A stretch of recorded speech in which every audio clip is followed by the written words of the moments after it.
This is a 2008 Toyota Highlander, base model, front wheel drive, 183,000 miles. This is the first part I'm actually having to replace other than a battery, and I just do oil changes on it. The engine's hard to work on, but it's fairly reliable for not having a part fail until now. About 2 hours to diagnose it was the water pump. I thought it was the AC compressor, and it had a sound, the bearings were going bad in the water pump. This is day 2. We took all this apart yesterday, about 6 hours of work yesterday. I'm going to put everything back on now. All in all, this is a 2-day job. I think the dealer charges $1,200 to $2,000. They say they got to pull the engine out, but you don't have to. A local service shop, probably like $700. So if you do it yourself, costs you about $100. Water pump's about $65. The O-rings are $6. And then, your radiator fluid, like $15. Your belt's $20. You can change your thermostat. That's $25 if you get the Toyota OEM thermostat. Idler pulleys are about $40 if you want to change them. Mine were still good, so I didn't change them. The water pump, I already replaced it here. Real quick, I'll run through the steps. This will apply to any Toyota V6 3.5 liter engine. This is a 2008 Toyota Highlander. Remove the top water mount, top motor mounts there. There's the bracket here. 3 bolts. That's what you do first. There's 2 more bolts there for this bracket right here. Remove that. That's mounted right there, that plate. This is a motor mount bracket. Several bolts here and here. This is why you have to jack the engine up, because these bolts won't come out without jacking the engine up about an inch and a half. This is the major problem. This is the old water pump. The bearings are bad. You can hear it a little when you spin it. It's louder when it's actually running on the car. Looks like it might even leak there at one point.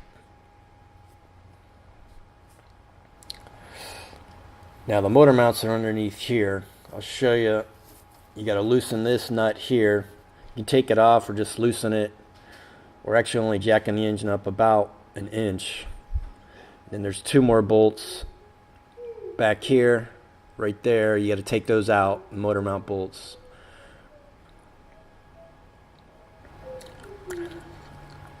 You don't have to take the flywheel pulley off right here. At least I didn't. To get the water pump out. Some people will take it off. I didn't have to. You can just leave it on there. Once the top motor mount assembly's off, there's 2 bolts here on the upper radiator hose assembly where the thermostat is. Thermostat's in there if you want to replace it. But you remove those 2 bolts, and there's an O-ring you want to replace right there. And there's another O-ring you have to replace right there. You can see it right there. You also want to loosen the bolts on the water pump pulley. And you can leave it dangling. It actually won't come off until you take the water pump out.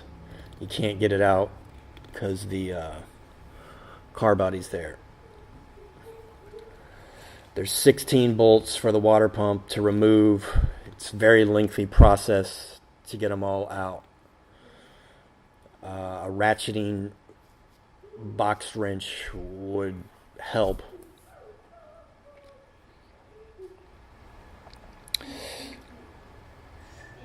When you install the water pump, you got to put this pulley back on loose and install the water pump first, leaving that pulley loose. Then you put the bolts in later to tighten the water pump pulley.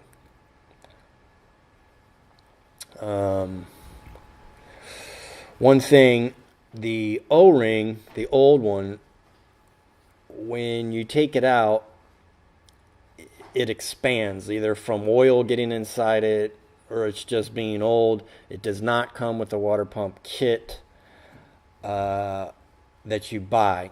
So you have to replace these two O-rings. These are the Toyota O-rings that I bought from Toyota. There's the part numbers there. Water inlet gasket, they call it. It's actually an O-ring. That's $2.99, and then the O-ring for the other upper radiator tube, I think, is $1.79.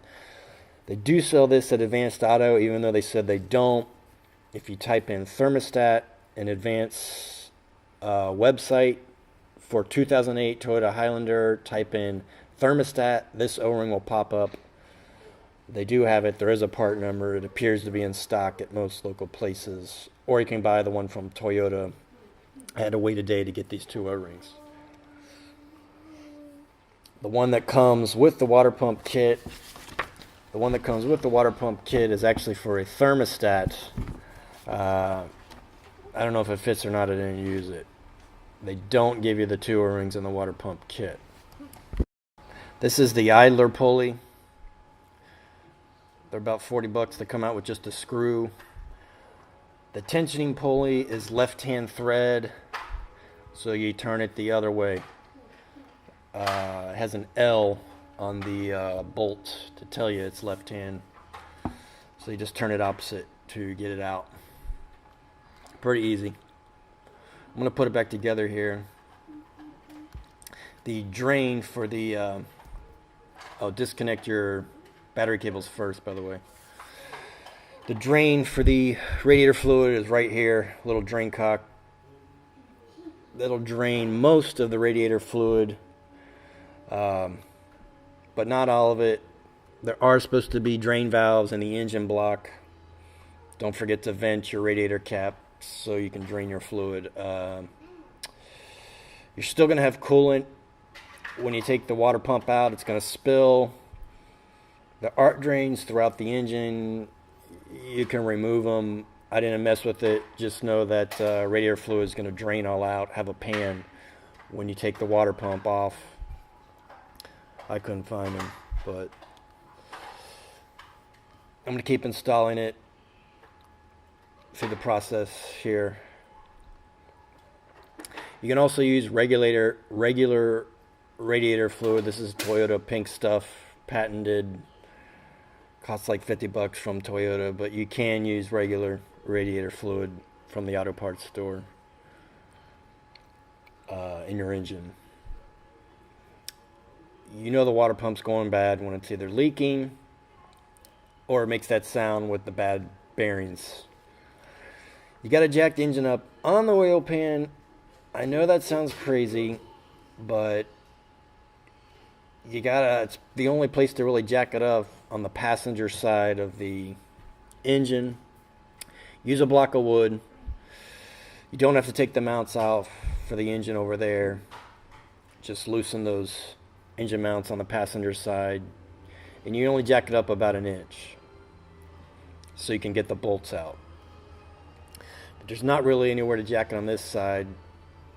I mean, ideally the transmission would have been good to jack up, but it's on the driver's side. So you got the clearance here, jacking it up an inch. This is the idler tension pulley. You see the L on it for left-handed threads. You don't have to take the whole assembly off. Just unscrew it right here. You don't have to take the whole assembly off. One other thing to tell you, the 2008 Highlander, you have your low pressure AC line here, and then your brake lines here. This is aluminum, it's soft. You only got like 1.5 inches clearance here. If you hit these tubes, you don't want to hit it. It'll be a major problem if you rupture any of these tubes. So be careful. Alright, we got everything back on. The engine's running here. This bolt here is why you jack the engine up. These bottom two bolts will not come out without jacking the engine up. It hits your AC line there. There's no way to get it out. It takes a lot of manipulation, but it comes out. This is everything back together. No leaks. Always check for leaks. Everything's running. One thing, it says it takes, I think, 7.8 liters of radiator fluid. When it filled it up, it only took about 6 liters. So I'm guessing there's residual fluid in the engine block or somewhere. But that's it. So save yourself $1,000 and do it yourself. It's about a 2-day job. Everything works. That's installing a water pump on a 2008 front-wheel drive Toyota Highlander base model. It'll work for other cars. Good luck, guys. It took about 1.5 days for me.